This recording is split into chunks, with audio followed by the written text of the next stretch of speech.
The form was actually another one I was going to ask you guys about because I know you definitely were. I know that was gonna be. that's definitely a difference between you guys. I don't get like too strict on the form. In fact, I would much rather see somebody be a little lax in form than to the point where yeah, I don't think it's really anybody like we know in the community, but you do see some people who are so hyper focused on perfect form that it's almost like they're not trying or they're just not lifting enough. I think especially with some of the back work, like I've referenced this a number of times, but when I was a lot younger, I would do these very strict barbell rows and I'd have to like slowly bring it to my navel.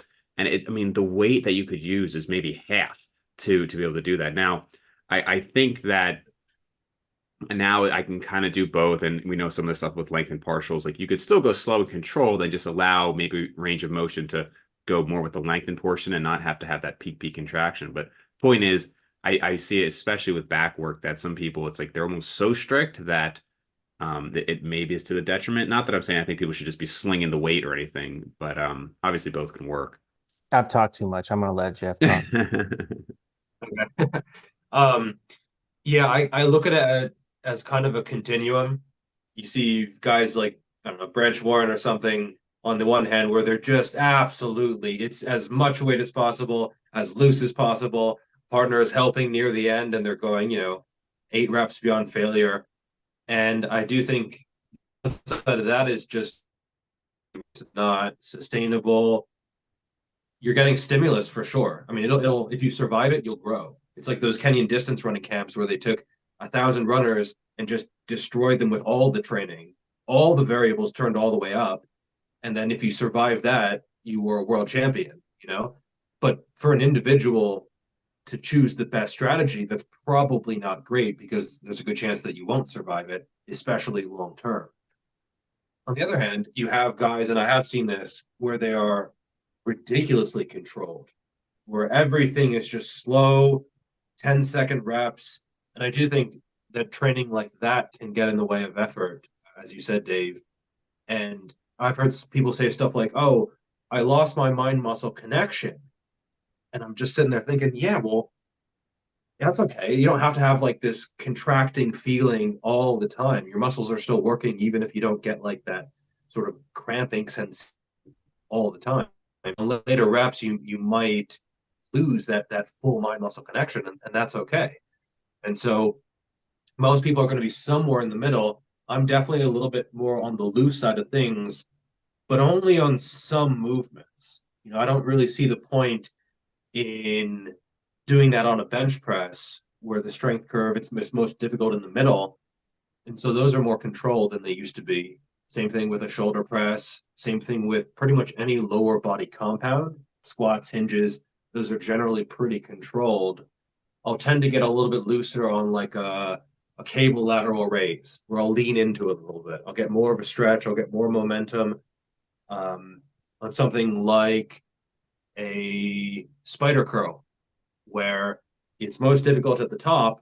Maybe I'll use a little bit of shoulders or an incline dumbbell curl. On the later reps, maybe I'll allow the chest pop to get into it. If it was just with the fixed elbows, but I'm allowing just a little bit of lean to get the weight up, then controlling it down. I think you have to control the weight down. If you're not controlling the weight down, there's really not much point in cheating. So if someone is just heaving back and forth, I don't think there's really much point in that. If you heave a little bit on the way up, but then you control the way down, I think that can be quite productive. Is it riskier? Probably. Yeah, probably at least marginally. But I think that if someone is maybe a little bit younger in training age, that risk might be worth it.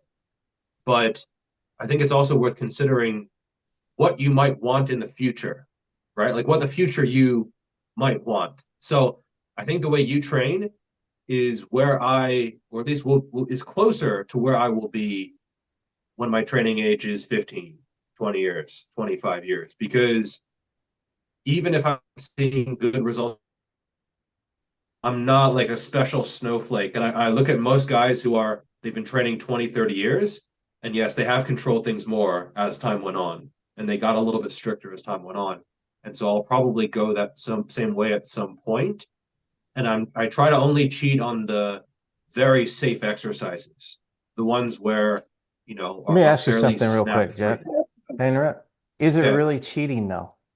Because the way you're describing it is, I'm cheating, but is it really cheating because you standardized your form and you're controlling it on the way down? So is it technically cheating, Right. or is it, hey, I'm actually using really good technique and form that's safe for me right now because you have that control? Well, that's I almost think like it's not the right word for it because it Yeah, implies like you're doing something wrong.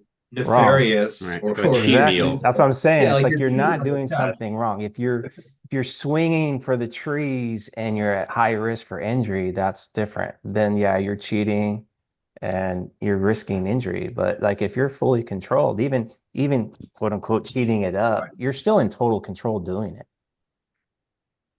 Yeah, exactly. Like people don't realize it because they don't necessarily have the experience of doing it. So they might see it and think, oh, that's not controlled. But it's almost like if you see someone typing on their computer and they miss a keystroke, you might not be able to see it, but they can feel it. You can feel if you hit the wrong keystroke. So you can feel if it's getting to the point where, okay, that's not really productive. It's not as controlled as I want it to be. But from an outside observer, it might not look that different. Like the rep that is a good solid rep that's useful, and the rep where you're like, okay, that's getting to the point where it's just not. I'm just sort of moving around. I'm just moving my body in the weight and space, and it's not productive. Those two things that transcend from the useful rep, they might look almost identical to someone else, but you can feel it. You can feel the difference very, very actively. And even on different movements, you could feel like, okay, this is just like I would never cheat on this. It's just not useful. On other movements, I might cheat pretty early in the set and I might go like 10 or 15 reps beyond failure, right? If I'm doing, let's say a dumbbell rear delt raise with my chest supported, the most difficult part is at the very top. And so I might hit failure 5 reps in and then start getting partials. And then when I could barely get partials and I'm only getting these last little bits, then I start, getting a little bit of oomph into it. And I feel like that's quite productive. And so it really does depend on the movement. It depends on how you feel. It's sometimes difficult to explain and it's easy to criticize because you just see things. Saying that feeling is quite challenging at times.